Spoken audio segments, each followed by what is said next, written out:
បបូននេះគឺជា Lexus RZ 550e Air Sport Series ឆ្នាំ2026ដែលជាឡានអគ្គិសនីខ្លាំងបំផុតមួយធ្លាប់មានរបស់តកូល Lexus ដែលសាកថ្មមិនពេញណាគឺវាអាចជិះបានរហូតដល់229ម៉ាល់ឬស្មើនឹងប្រហែល368គីឡូម៉ែត្រពីវាសួរបងប្អូនអរគ្នាហើយមុននឹងលំអិតអំពីឡានខ្ញុំចង់ជម្រាបពុកម៉ែបងប្អូនពីប្រវត្តិ RZ បន្តិចសិនថាវាគឺជាតកូលឡានអគ្គិសនីសុទ្ធដែលជាអគ្គិសនីដំបូងបង្អស់ដែលបានបង្ហាញខ្លួនលើកដំបូងនៅឆ្នាំ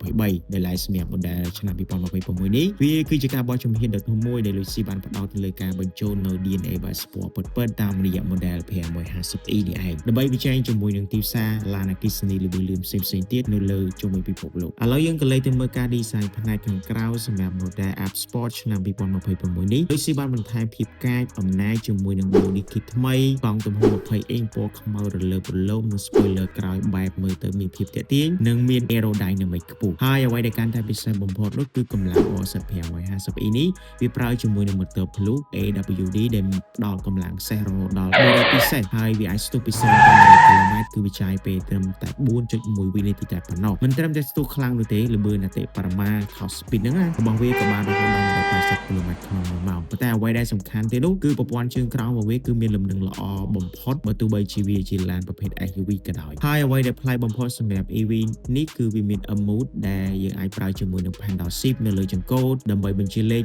បែប manual ដែលផ្ដល់នូវដូចជាកំពុងតែបើកឡាន sport អញ្ចឹងសម្រាប់ Lexus ឆ្នាំ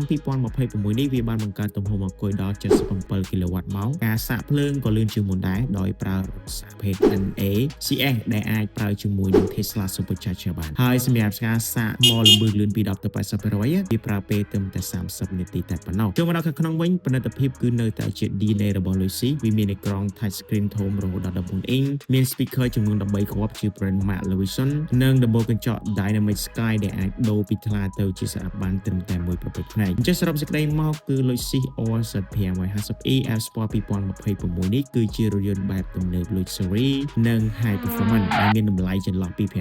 $58,000ជាងទៅ$60,000ជាងនៅទីផ្សារសហរដ្ឋអាមេរិកហើយវាក៏ក្លាយទៅជាគូប្រកួតប្រជែងដ៏គួរឲ្យខ្លាចសម្រាប់ Tesla Model Y និង Genesis GV60 ផងដែរអញ្ចឹងបងប្អូនអរគ្នាយល់យ៉ាងណាដែរបើសិនជាមកដល់ខ្មែរណាអាចនឹងមានតម្លៃប៉ុន្មានដែរអាចធ្វើការ comment នៅខាងក្រោមវីដេអូរបស់សូមអរគុណសូមជម្រាបលា